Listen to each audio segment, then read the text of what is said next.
sentar-se, querido. Eu queria convidar você a abrir a sua Bíblia no segundo livro de Coríntios, capítulo 9, a partir do verso 6 ao verso 15. Nós temos estudado esse livro. Semana passada estudamos o capítulo 8, agora estamos estudando o capítulo 9. E nesses dois capítulos, o tema é generosidade, onde a palavra de Deus vai ensinar sobre generosidade. E na semana passada, no capítulo 8, nós aprendemos princípios norteadores da generosidade cristã, baseados na atitude das igrejas da Macedônia. E Paulo olha para o testemunho delas e ensina a igreja de Corinto. E agora no capítulo 9, ele vai falar das nossas motivações quando nós praticamos a generosidade. A palavra do Senhor diz assim: lembrem-se, aquele que semeia pouco, pouco também colherá, e aquele que semeia com fartura, também colherá fartamente. Cada um dê conforme determinou em seu coração, não com pesar ou por obrigação, pois Deus ama quem dá com alegria. E Deus é poderoso para fazer que lhe seja acrescentada toda a graça, para que em todas as coisas, em todo o tempo, tendo tudo o que é necessário, vocês transbordem em toda boa obra. Como está escrito: distribuiu, deu os seus bens aos necessitados, a sua justiça dura para sempre. Aquele que supre a semente ao que semeia, e o pão ao que come, também lhe suprirá, e multiplicará a semente, e fará crescer os frutos da sua justiça. Vocês serão enriquecidos de todas as formas, para que possam ser generosos em qualquer ocasião, e por nosso intermédio a sua generosidade resulte em ação de graças a Deus. O serviço ministerial que vocês estão realizando não está apenas suprindo as necessidades do povo de Deus, mas também transbordando em muitas expressões de gratidão a Deus. Por meio dessa prova de serviço ministerial, outros louvarão a Deus pela obediência que acompanha a confissão que lhes fazem do Evangelho de Cristo e pela generosidade de vocês em compartilhar seus bens com eles e com todos os outros. E nas orações que fazem por vocês, eles estarão cheios de amor por vocês, por causa da insuperável graça que Deus tem dado a vocês. Graças a Deus por seu dom indescritível. Querido Senhor, nesta hora, quando continuamos a estudar esse texto, que começamos a estudar pela manhã, eu quero te pedir que o Teu Espírito Santo se revele aqui entre nós. Ó Pai, nós estamos aqui na Tua casa, viemos buscar o Senhor, Te adoramos, Te bendizemos, cantamos hinos, oramos, mas Senhor, ansiamos profundamente que o Teu Espírito fale conosco. Então use esse tempo para tocar o nosso coração, para mover da nossa alma pesos, para abrir os nossos olhos para enxergarmos a Tua vontade. Eu sei que cada um aqui chegou de uma maneira diferente, com questões diferentes, com sentimentos diferentes, mas Senhor, revela-te aqui entre nós. É aquilo que eu te peço em nome de Jesus. Amém e amém. Hoje pela manhã a gente começou a estudar esse texto e nós aprendemos que Paulo estava ensinando para a gente como é bom ser gente boa. Eu acho que uma das coisas bonitas que o Evangelho, que a palavra de Deus vai ensinar para a gente, é que você e eu podemos ser gente boa em todos os aspectos, Então olha para quem está perto de vocês assim: você é gente boa. É isso mesmo. E é interessante que quando a gente olha para a igreja primitiva, a gente vai descobrir que a igreja lá do começo da história aprendeu a ser gente boa. Um dos grandes impactos que a gente vai encontrar da igreja de Jerusalém foi naquele momento quando as pessoas entenderam que não valia a pena ter duas propriedades. E eles começaram a vender a segunda propriedade, colocar aos pés dos apóstolos, para que os pobres pudessem ter o alimento, e as viúvas e os órfãos daquela igreja eram sustentados pelas ofertas dos irmãos. E todo mundo dizia: mas o que está acontecendo aí com esse povo? Um negócio meio diferente. E aí diziam: esse povo é gente boa. E as portas se estendiam. E esse sentimento na igreja primitiva, ele vai ultrapassar o livro de Atos dos Apóstolos, e quando a gente começa a enxergar os primórdios da igreja, e no momento em que ela está se espalhando pelo mundo, a gente vai ver as várias expressões da bondade desse povo. É interessante que há vários registros da história que falam que nas grandes epidemias que se espalhavam, as únicas pessoas que estavam dispostas a morrer até, se fosse necessário, para cuidar de um doente, mesmo que tivesse que pegar a doença, eram os cristãos. E eles diziam: mas por que eles fazem isso? Eles fazem isso porque eles entendiam que enquanto estavam fazendo isso para um dos menores, dos pequeninos, eles estavam fazendo para Jesus. Alguns chamavam eles de loucos, mas quando eles viam a mãe sendo cuidada por eles, um filho sendo cuidado por eles, eles diziam: esse povo é gente boa. É interessante que na história a gente vai descobrir também que no mundo ocidental, na Europa, os primeiros hospitais, na verdade o primeiro hospital nasceu porque uma mulher cristã decidiu usar todos os recursos que ela tinha herdado da sua família para construir um lugar que pudesse cuidar dos enfermos que estavam em sofrimento e acolhê-los. E ela vai e faz isso. E alguém pergunta: por que ela fazia isso? Porque a palavra de Deus diz que quando você faz a um desses pequeninos, você faz para Jesus. Mas o povão dizia: porque aquela mulher é gente boa. Então, se eu pudesse resumir o que Paulo vai ensinar aqui para a gente, no capítulo 8, no capítulo 9, é dizer para você o seguinte: o que Jesus deseja é que as pessoas que estão ao seu redor, seja da sua família, seja da sua igreja, seja lá do seu trabalho, seja onde você estiver, possam olhar para você e dizer assim: aí está passando gente boa, gente que faz diferença. E aí a gente vai aprender que fazer diferença envolve a vida da gente, o tempo da gente, os dons da gente e a grana da gente. Porque às vezes para fazer diferença a gente tem que investir em pessoas. E é disso que Paulo vai ensinar nesse texto. E a gente aprendeu hoje pela manhã que a nossa motivação para fazer isso vem do reconhecimento, nos versículos 8 até 11, de que Deus é quem nos supre de tudo e sempre.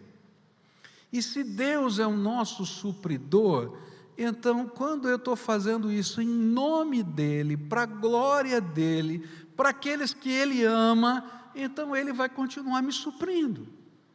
E esse é o ensinamento de Paulo, aqui nos versículos 8, 9, 10 e 11, que estudamos hoje pela manhã. Segunda motivação que também estudamos pela manhã é que quando a gente compreende essa economia de Deus, a gente vai descobrir que ser gente boa, que dar, que contribuir, que investir, expressar generosidade na vida dos outros e na vida da obra de Deus, é como semear. E aí Paulo vai ensinar para a gente a lei da semeadura e da colheita, uma lei que percorre toda a palavra de Deus, e vai ensinar para a gente que na medida em que a gente semeia, não é? A gente vai colher o que semeou, e aí Deus vai abençoar a nossa vida. E queridos, muitas vezes a bênção vai vir direto das mãos dele, e outras vezes vai vir dele através de mãos de outros. Quantas vezes nós abençoamos pessoas, passam-se vários anos e de repente nós somos abençoados pelas pessoas que nós abençoamos, porque a vida muda, e de repente o Senhor vai usar, não é aquele para quem nós estendemos a mão um dia, é aquele que nos estende a mão no outro, e assim vai funcionando a vida. Mas eu queria continuar esse estudo e pensar na próxima motivação. A terceira motivação está no versículo 12 do nosso texto, que diz assim: o serviço ministerial que vocês estão realizando não está apenas suprindo as necessidades do povo de Deus, mas também transbordando em muitas expressões de gratidão a Deus. É interessante que o que Paulo está tentando dizer é que ser gente boa, e isso precisa ser uma motivação na minha vida e na sua vida, é um serviço ministerial. É ministério, é serviço prestado a Deus. É interessante que essa palavra aqui, não é, tem a ver com aquilo que a gente faz no templo, aqui. O que é serviço ministerial, não é? Por exemplo, tocar esses instrumentos hoje foi serviço ministerial. Esse povo que está mexendo no som agora, tá? É serviço ministerial. Aquele povo que eu não estou vendo lá embaixo, que está fazendo ser transmitido pela televisão, a nossa mensagem, é serviço ministerial. Esse povo bonito que está aí, todo elegante para receber você nas portas, é serviço ministerial. Aqueles que estão lá, recebendo no estacionamento, estão prestando um serviço ministerial. E a Bíblia diz que quando eu estou sendo gente boa, investindo em pessoas, ajudando pessoas, contribuindo para o avanço do reino de Deus, é também serviço ministerial. Eu estou fazendo isso como servo de Deus, movido pelo Espírito Santo de Deus, no poder e na graça dEle, para a glória dEle. E aí, tem que haver alegria naquilo que a gente faz. É interessante que ninguém consegue prestar um serviço ministerial por muito tempo se não sentir alegria. Se você tem alegria no serviço ministerial que você faz, você vai ficar bravo e triste se tirarem o serviço ministerial de você. Não é verdade? Eu me lembro na igreja que pastoreei em São Paulo, que chegou um determinado momento que alguns irmãos olharam para um irmãozinho nosso, diácono antigo, e ele já estava com mais de 90 anos, né? E para ele já estava difícil, muitas atividades, e disseram para ele assim: escuta, nós queremos propor que você seja nomeado diácono emérito. Ele olhou e falou assim: vocês querem me mandar embora? Não, é uma maneira de dizer, não, eu estou em serviço, enquanto o senhor quiser, eu não quero ser emérito não, eu quero ser de verdade. Quando a gente tem alegria no serviço de Deus, a gente se sente até mal quando alguém quer tirar.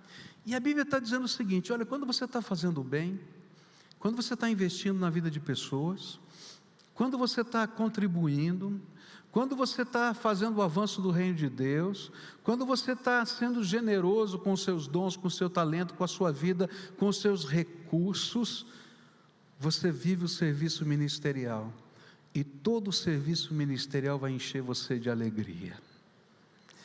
A paz do Senhor, a alegria do Senhor vem sobre o coração daquele que serve. Hoje pela manhã eu falei assim: olha, se você é aquele crente que só vem aqui no domingo, senta aqui nessa cadeira, né, e vai embora, e não faz mais nada, eu quero dizer que você está perdendo uma grande alegria na tua vida. Se envolva num ministério, se envolva com a obra de Deus, seja generoso, seja gente boa. Agora você vai me ajudar, olha para quem está perto de você assim, por favor, seja gente boa. Tem muita gente perdendo a alegria, gente, perdendo a alegria, porque quando a gente serve, quando a gente abençoa, quando a gente cuida, é verdade, dá trabalho, é cansativo, mas quando a gente olha a pessoa que está sendo suprida, e quando a gente vê que a obra que a gente está fazendo tem significado na vida das pessoas, gente, que alegria traz no coração da gente. Você já foi instrumento de Deus para o suprimento de alguém, para o socorro de alguém, para bênção na vida de alguém? Já foi? Não trouxe alegria no seu coração? Então não perde essa alegria. É interessante como Deus vai trabalhando a vida da gente, né? Eu me lembro de uma ocasião na minha vida em que Deus nos deu uma bênção financeira e a gente decidiu repartir com alguém que estava passando algum tipo de dificuldade, mas nós não queríamos que ninguém soubesse que estávamos fazendo isso, e aí fizemos o que Deus colocou no nosso coração e ninguém ficou sabendo, e foi tão gostoso um dia quando aquela pessoa veio na igreja sem saber, não é? Quem tinha feito isso, e estava do lado dela, disse assim, pastor, eu quero dar um testemunho. Eu falei, então tá bom, então foi lá e deu testemunho, e falou da alegria, falou para a igreja, eu quietinho do lado, mas que alegria estava no meu coração, porque eu sabia que eu tinha sido útil para o reino de Deus, na vida de pessoas. Querido, aqui é muito mais do que dar um dinheiro. Eu quero dizer para você que às vezes, dar um dinheiro é fácil, mas o que a Bíblia está pedindo é mais do que isso, é que você dê o dinheiro, que você dê o seu tempo, que você dê a sua inteligência, que você sirva, que você se responsabilize, e na medida em que a gente faz isso, o Senhor é glorificado, e o nosso coração é cheio de alegria. Por isso, seja gente boa, é isso que a Bíblia está dizendo, seja instrumento de Deus, para o suprimento, para o socorro na vida das pessoas. E gente, é tão simples ser gente boa, basta ter um coração aberto, generoso, e você vai ver quanto Deus já tem com você para o suprimento dos outros e para abençoar os outros. Eu aprendi com um professor meu chamado Carlos Lackler. Ele me ensinou isso e eu tento imitar esse homem. Ele dizia que no orçamento dele, ele tinha sempre um recurso que ele guardava, que ele separava para ajudar pessoas. E eu era aluno dele, eu fiquei pensando, eu quero viver isso, porque aquele homem era gente boa, eu queria imitar aquele homem. Agora, a gente pode ser gente boa hoje? Vai no teu armário e começa a separar o que está lá há muito tempo que você não usa. Eu duvido que não tenha nada. Se for armário de mulher, deve ter muito sapato lá que você não usa. Eu nunca vi ter tanto sapato, mulher. Homem tem um preto e um marrom, e olhe lá, e um tênis, acabou. Agora mulher, é que ela diz assim, mas tem que combinar o vestido, a cor, a bolsa, né? Não é verdade? Homem não é assim? Um preto, um marrom, né? Não, pelo menos eu, né? Vamos lá, né? Gente, é assim, vai lá, dá uma olhada o que tem lá, separa, doa, isso é ser gente boa. Mas assim, mas isso é um serviço ministerial, que a gente olha e diz, espera aí Senhor, eu posso ser útil, mas eu posso ser gente boa de muitas maneiras, né? Às vezes eu tenho um monte de coisa em casa parada, que eu posso abençoar pessoas. Às vezes eu posso me voluntariar para, como a gente já fez aqui, construir casas. Às vezes a gente tem uma casa parada quando um irmão está morando numa barraca.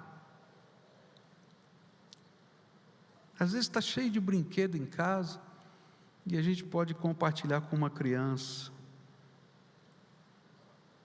Querido, para ser gente boa basta ter olhos bons.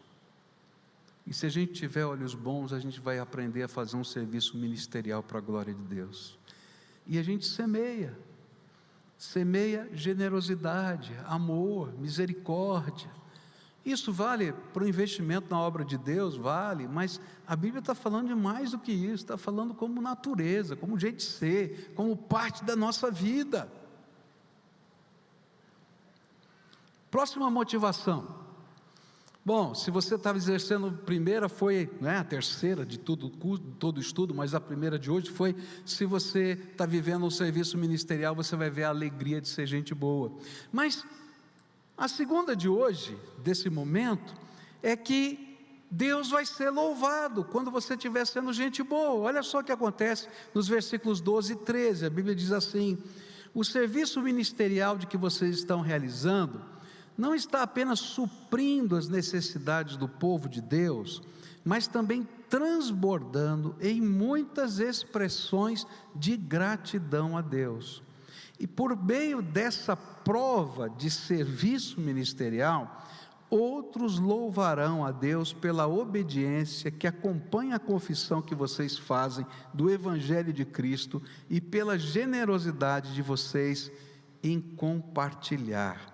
Olha que coisa tremenda, ele diz assim: olha, não é só alegria ao seu coração, mas isso vai redundar em louvor a Deus. Às vezes, a sua mão estendida, de alguma maneira, vai chegar na hora mais crucial da vida de alguém. E quando ela chegar nessa hora mais crucial, muita gente vai dizer assim: Deus ouviu a minha oração e mandou socorro para mim. Você já orou assim? Em alguns momentos da sua vida, Deus ouviu a minha oração e mandou socorro para mim. E é interessante como Deus faz isso, Ele move, as coisas acontecem, e de repente são pessoas, são coisas, são circunstâncias, e aí Deus está dizendo assim: eu quero te dar o privilégio de fazer parte desse mover do Espírito. Por isso a gente tem que aprender a ser gente boa. Num livro que li há muitos anos atrás, que fala do ministério pessoal, o autor fala de como Deus trabalha para a gente aprender qual é o nosso ministério. E aí uma senhora começou a orar dizendo: Deus, eu queria aprender, eu queria descobrir qual é o meu ministério, eu queria estar disponível para o Senhor. E ela começou a orar dessa maneira, e o Espírito Santo falou: tá bom, eu vou te ensinar. E um dia ela estava dormindo, Deus a acordou, ela escreve isso no seu livro, e ela diz assim que ela, quando foi acordada, o Senhor falou: agora você vai sair de casa e vai ao pronto-socorro. Ela disse: Senhor, são 2h da manhã, o que eu vou fazer no pronto-socorro? Você não pediu que você queria aprender o seu ministério? Então levanta agora e vai para o pronto-socorro. Ela disse: mas Senhor, meu marido está deitado, como é que eu vou dizer para o meu marido que eu vou para o pronto-socorro às 2h da manhã? Eu vou fazer o que no pronto-socorro? E aí ele disse assim: você vai, porque eu estou mandando, me obedece. Aí ela acorda o marido e disse: olha, eu vou para o pronto-socorro. Está passando mal? Não estou passando mal. O que foi? Olha, eu estou orando, conta toda a história para ele. Ele é um homem piedoso. Tá bom, se Deus está te mandando, você está sentindo no seu coração, então vai. E aí então ela vai para o pronto-socorro, e ela disse: Senhor, e agora? E ficou em silêncio dele. Sabe aquelas vezes que Deus não fala nada? Ela falou: bom, Senhor, eu não sei o que eu vou fazer. Sentou ali na sala de espera, e estava ali um monte de gente, e tinha um senhor do lado dele. E começou a falar da luta, do problema, da pessoa que estava na UTI, que ele estava desesperado, o que estava acontecendo, e falou, e falou, e falou, e aquela senhora foi conversando com ele, foi conversando, e o Espírito de Deus foi usando para acalmar o coração, e depois de tantas horas ali de conversa, aquele homem disse para ela assim: senhora, me desculpa, eu falei a noite toda da minha angústia, mas a senhora está no pronto-socorro também, a senhora também deve ter alguém querido aqui, que está passando necessidade, o que é que está acontecendo com você? Ela disse assim: eu estou aqui, porque Deus me acordou às 2 horas da manhã, me mandou vir aqui, eu não tenho ninguém no pronto-socorro, eu vim aqui, porque Deus queria que eu abençoasse a sua vida.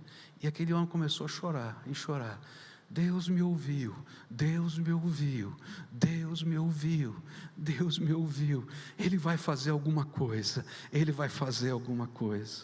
Sabe, queridos, ser gente boa, ou viver generosidade, é a gente se deixar usar de tal maneira, que nesse serviço ministerial, da bondade, do amor, do investimento, da doação, em todos os seus aspectos, suscite no coração do outro o desejo de adorar a Deus.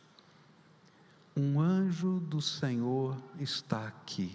A palavra anjo quer dizer enviado, e toda vez que você for nesse serviço ministerial, lembra, você é o anjo do Senhor que foi enviado para fazer diferença. E quando você chega lá, vai sentir alegria. É interessante que naquele capítulo daquele livro, aquela senhora dizia assim: eu voltei para casa cansada, mas cheia de alegria, porque eu tinha descoberto o meu ministério. O Senhor me mostrou onde eu tinha que trabalhar. E ela então começou, não às 2 horas da manhã, mas fazer ponto ali no pronto-socorro, porque ela entendia que podia ser um instrumento de Deus naquele lugar. A gente descobre o nosso ministério quando a gente se dispõe a ser gente boa, e Deus pode nos usar. E quando a gente é usado como gente boa, o Espírito Santo de Deus suscita louvor, porque os anjos deles estão se movimentando, você e eu, para abençoar outras pessoas. É isso que Paulo está tentando dizer. Olha, é louvor, é louvor, é louvor. Eu me lembro de uma irmã que foi muito preciosa na minha vida. Ela foi minha conselheira de adolescente. A casa dela era o ponto em que todos os adolescentes da minha geração iam para lá. Ela tinha 4 filhos, então, o bando maior era dela, então a gente ia para lá, e todo mundo ficava lá. Mas ela tinha um problema sério, ela era casada com um alcoólatra, e esse homem muito complicado, e por causa da bebida ele chegou um momento a perder o seu emprego, e nesse período de longo desemprego eles passaram muita necessidade, mas muita necessidade. E aí um dia essa senhora estava varrendo o quintal e chorando e orando e dizendo: Senhor, eu não tenho nada para o almoço, eu não tenho nada para o almoço, o que eu vou fazer para os meus filhos? Tenha misericórdia. E ela continuou varrendo, e aí ela decidiu varrer a entrada de casa, tinha muitas folhas ali na rua onde ela morava. Ela foi varrer a entrada de casa, ela varreu e dizia: Senhor, eu estou aqui varrendo, eu já devia estar fazendo o almoço, mas eu não tenho nada em casa, o que eu vou fazer? E aí ela olha e tem um pacote enfiado no meio da grade da janela, lá na cidade de São Paulo. Ela olha aquilo, um pacote estranho, e ela chega lá e vai olhar, sabe esses papéis de embrulho de açougue, não é? Ela olhou, pegou, quando ela abriu tinha um frango. Ela pegou o frango e disse: aleluia, já tenho o que cozinhar. E quando ela corre para dentro de casa, ela vai começar a preparar o frango. Daqui a pouco toca a campainha, e chega um entregador com um monte de caixas, e era uma compra de mercado, e ela começa a receber e disse: mas o que é isso? Eu não comprei nada. Olha, mandaram eu entregar, mas eu não tenho dinheiro para pagar. Já está pago. E ela só disse aleluia. E quando chegou o domingo lá, ela foi à igreja e disse: gente, eu não sei quem foi, eu não sei o que aconteceu, mas eu sei que veio de Deus na hora certa. Queridos, é assim que Deus trabalha, quando o nosso serviço ministerial é ser gente boa. É ser gente boa. E aí a gente faz diferença. E aí o louvor e a gratidão estão nos lábios daqueles que são abençoados pela generosidade, pela ministração do serviço feito ao Senhor em primeiro lugar, mas que atinge vida de pessoas.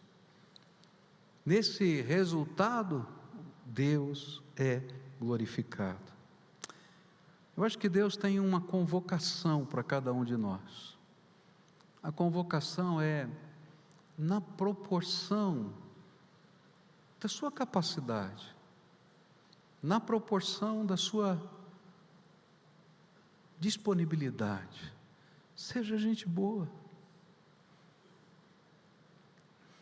Você sabe que de mais algumas semanas, se Deus quiser, falta pouco tempo, a gente vai começar o trabalho da Cristolândia. E eu vou precisar de muita gente boa. Muita gente boa. Eu vou precisar 3 vezes por semana de 3 equipes de cozinha que estejam dispostos a cozinhar a comida que a gente vai levar nas ruas 3 noites da semana. Toda terça, quarta e quinta a gente vai pegar um ônibus da prefeitura e nós vamos sair pelas ruas dessa cidade levando alimentos e fazendo contato com essas pessoas que a gente chama de nóia, não é? Tudo doido, né? Por causa do crack. Vai levá-los para sentar na mesa dentro do ônibus, a gente conversar com eles, comer com eles e tentar mostrar para eles que tem um outro tipo de vida além daqueles que eles estão vivendo. E se eles disserem sim, imediatamente a gente vai levá-los para o centro de apoio. Eu vou precisar de gente para cozinhar 3 vezes na semana. Eu tenho uma equipe completa na terça-feira, está faltando da quarta e da quinta. Eu vou precisar de gente para sair à noite. Eu tenho uma equipe completa da terça-feira, da quarta e da quinta eu não tenho. Eu vou precisar de gente para levantar doação de alimentos. Isso eu já tenho uma equipe completa na terça, mas está faltando da quarta e da quinta. Será que não tem gente boa nesse lugar que Deus vai levantar para essa obra?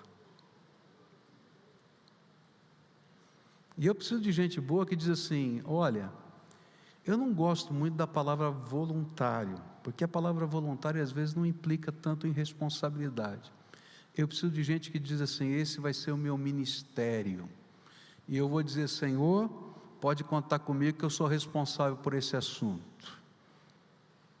E é assim que funciona no reino de Deus.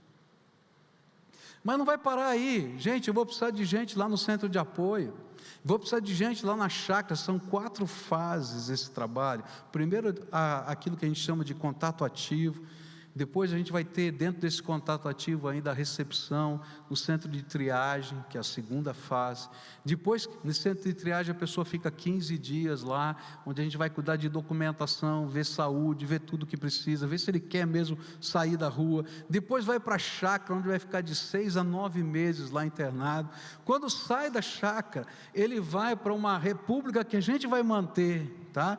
Para que eles possam arrumar emprego e se ressocializar, senão eles vão voltar para a rua de novo.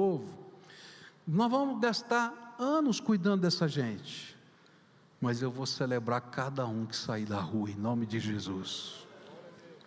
Vou celebrar, em nome de Jesus. E nós vamos fazer parte dessa história, e eu estou contando com você para isso. Seria muito fácil para você pedir dinheiro. Não é verdade o que eu estou falando? Ah, me dá um dinheiro para fazer esse trabalho. Ah, eu quero o dinheiro e você inteiro. Está entendendo? Gente, eu vou precisar de profissionais que possam me ajudar a atender essa gente. Essa gente chega cheia com os dentes tudo arrebentado do crack, vai ter que ter dentista. Vou precisar de médico, vou precisar de gente que ensine profissão. Nós precisamos do povo de Deus unido para pegar a maior mazela desse Brasil, que é a drogadição, e fazer esse mundo virar de cabeça para baixo agora, de cabeça para cima, de cabeça para baixo já está, de cabeça para cima em nome de Jesus, não é? E a gente vai fazer de um a um, mas para isso Deus tem que levantar o quê? O quê? Ah, não ouvi não. Vou levantar o quê? E você, é gente boa? É isso aí, né? A última coisa que eu quero deixar com você nessa noite, antes da gente celebrar a ceia do Senhor aqui conosco, não é?